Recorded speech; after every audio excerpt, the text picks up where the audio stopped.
Olá, muito bom dia para você que está aqui ligadinho na TV Mar. Seja bem-vindo. Estamos começando agora mais um programa Bem Assim.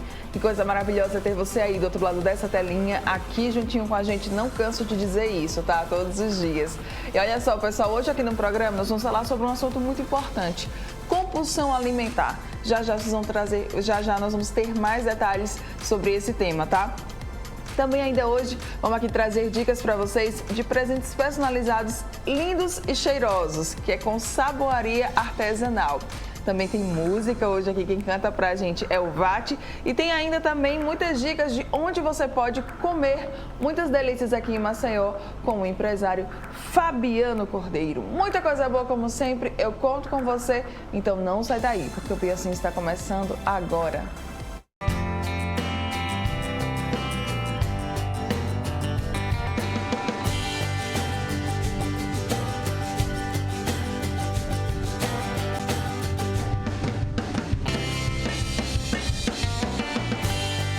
Oral Unique. Cada sorriso é único.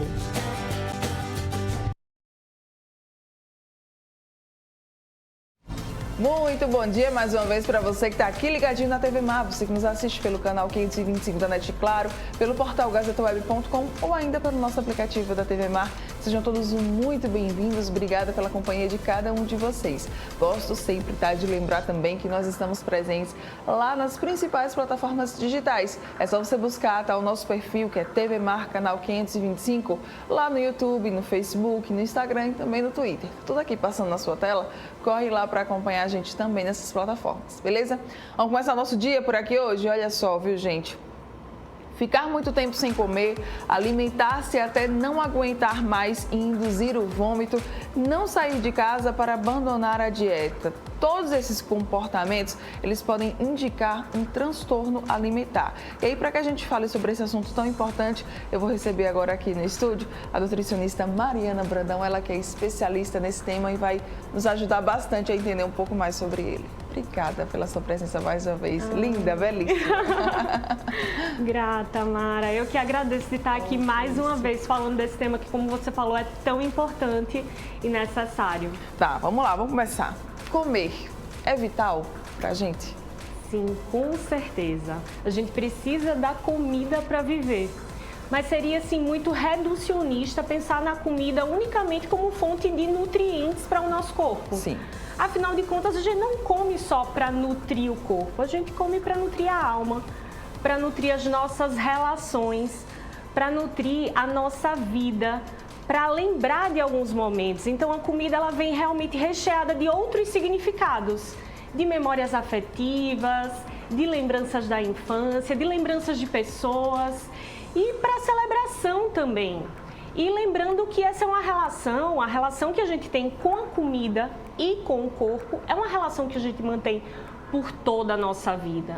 Então, daí ainda mais a necessidade da gente buscar manter essas duas relações da forma mais saudável possível. Certo. Dentro então desse contexto, né, de que comer é vital, mas que a gente precisa se alimentar de uma maneira saudável, né, para nutrir o nosso corpo, vamos falar um pouquinho sobre os transtornos alimentares. O que é que são, afinal de contas, já tanta gente se pergunta. A gente precisa realmente falar sobre isso, porque é preciso desmistificar a visão que se tem a respeito de um transtorno alimentar. Porque por muitas vezes se enxerga o transtorno alimentar simplesmente com aquela visão do comer a mais ou comer a menos, da pessoa mais gordinha ou da pessoa mais magrinha, e na realidade não é isso. Transtorno alimentar é uma doença mental que está lá no Manual Diagnóstico e Estatístico dos Transtornos Mentais. E um transtorno que ocasiona um sofrimento muito grande na relação com a comida. E uma progressiva piora no comportamento alimentar e nas relações sociais também. Porque termina que o indivíduo vai se isolando cada vez mais. Não só no momento de se alimentar, mas evitando momentos sociais que envolvam comida. Muito bem. Aí outro ponto também que eu tinha notado. Quais que são as causas desses transtornos alimentares? Por que eles acontecem? Acho que essa é uma pergunta que tanta gente se faz, né? Sim, sim. E o que eu recebo muito em consultório, porque chega a família querendo saber, mas por que isso acontece?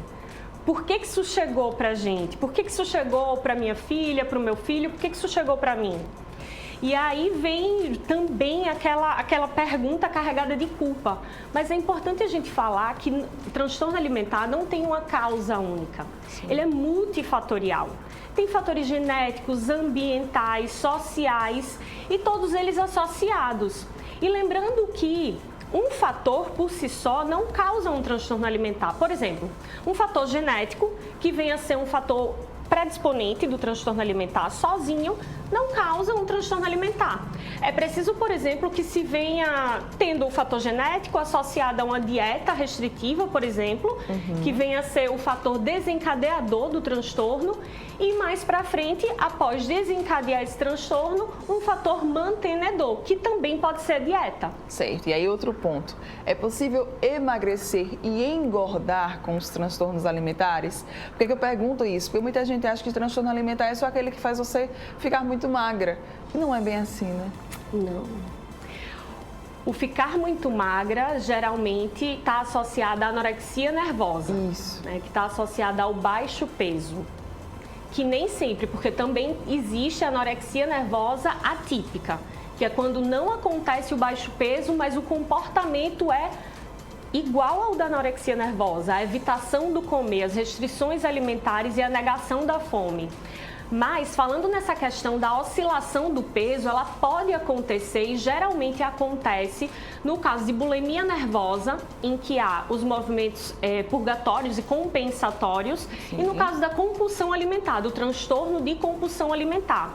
Há sempre uma oscilação do peso. Geralmente os indivíduos estão eutróficos, ou seja, estão normais visualmente, ou um pouco acima do peso, ou um pouco mais acima do peso, enfim. Mas um transtorno alimentar, ele não pode jamais ser diagnosticado a olho nu. Sim. Porque vai muito além da questão corporal, vai muito além unicamente do peso ou do corpo. Envolve diversas outras questões. O que é que poderia caracterizar, Mari?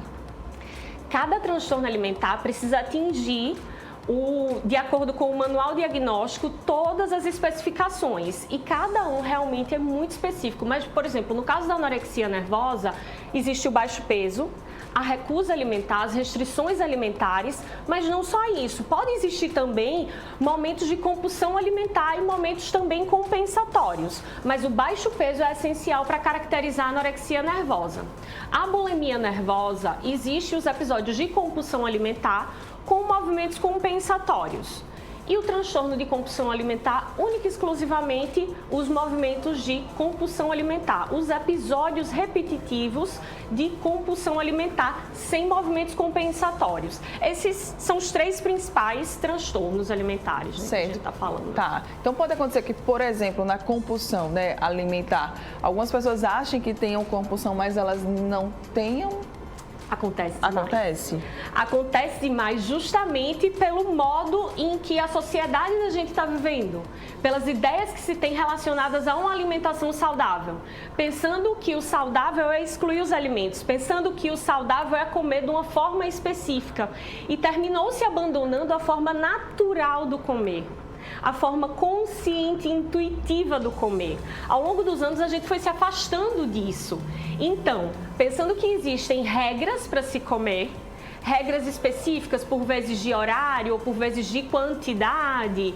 Então, após isso, após pensar que existem essas regras de comer, que existem essas regras que devem ser obedecidas, começou-se a pensar que a gente estaria comendo errado no comer normal. Sim. Então, o comer normal começou a ser visto como momentos de compulsão.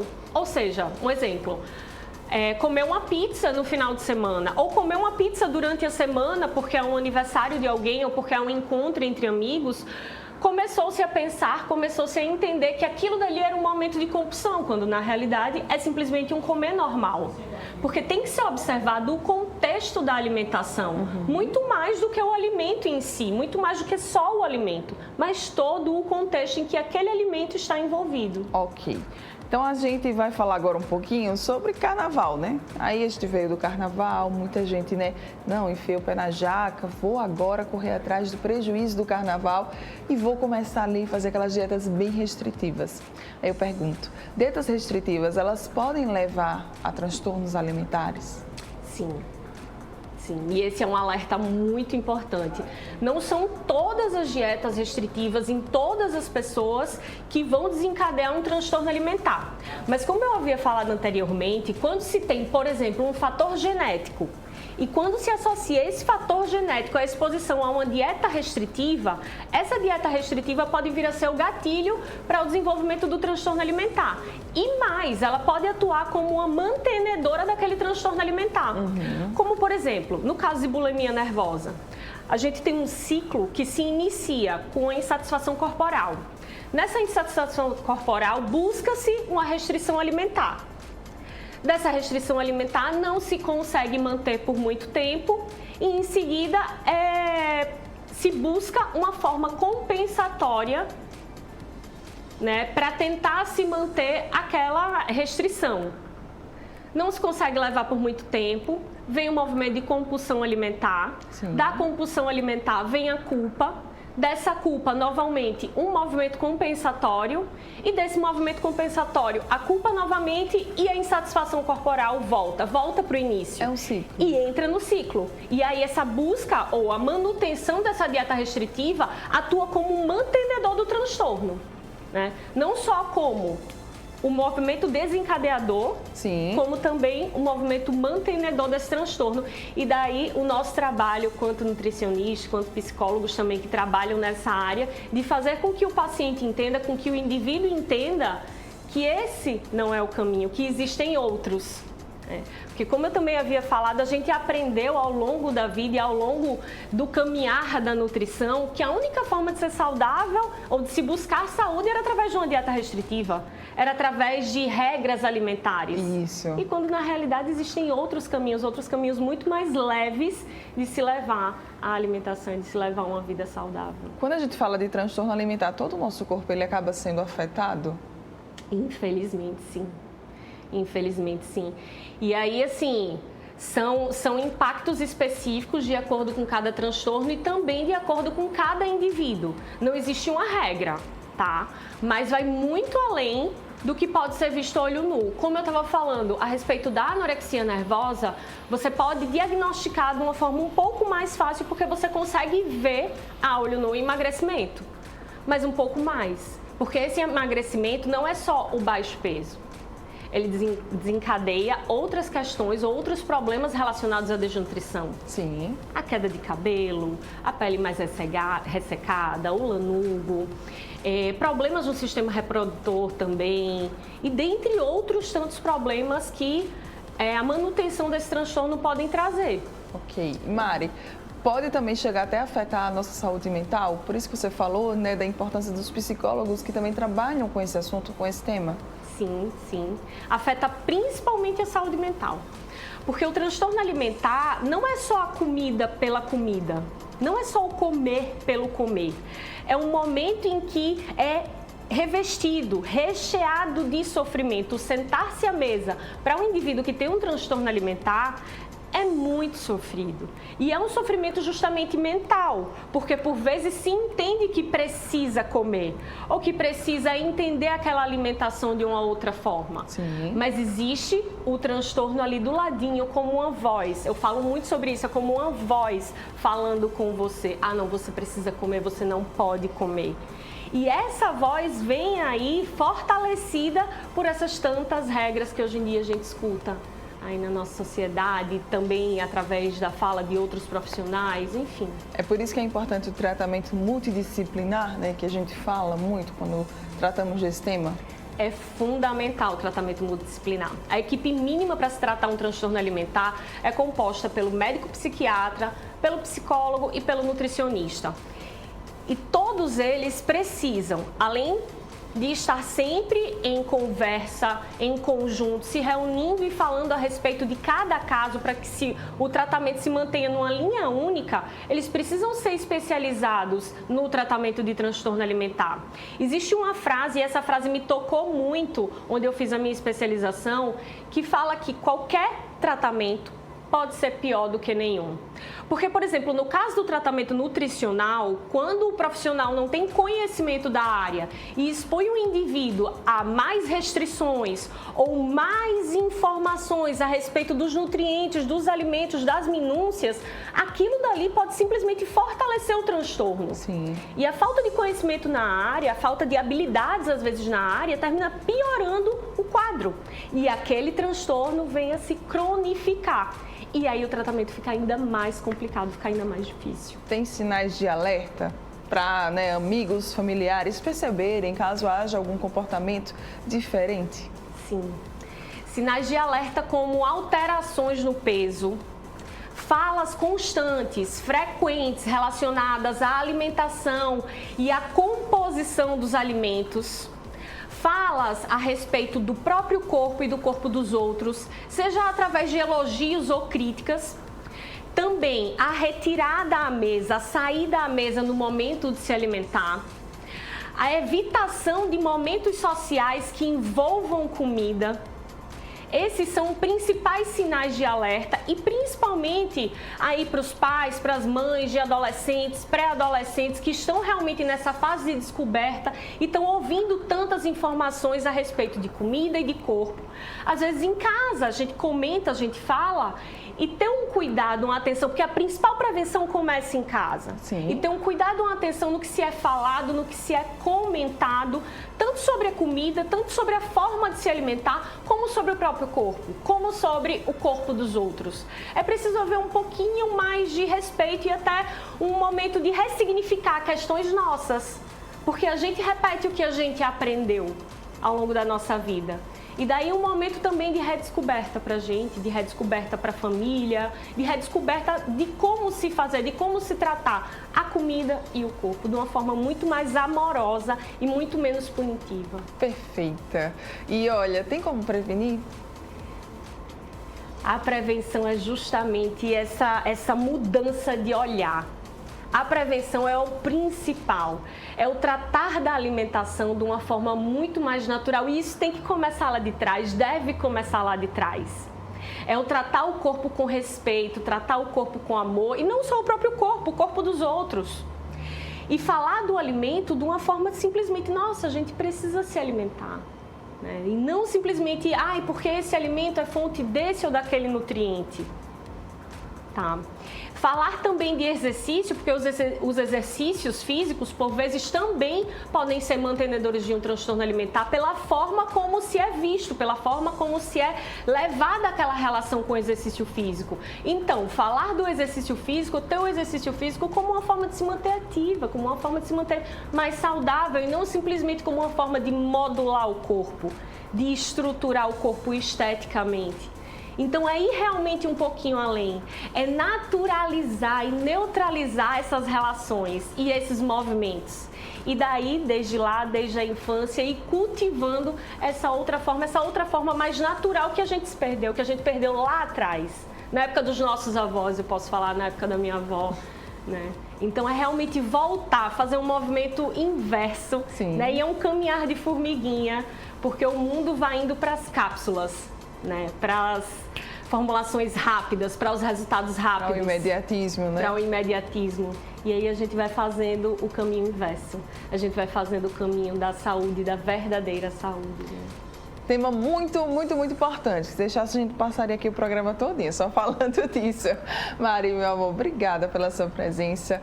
Para a gente fechar, pode deixar uma mensagem sobre esse assunto tão importante e tão extenso, né, que merece, sim, toda a nossa atenção?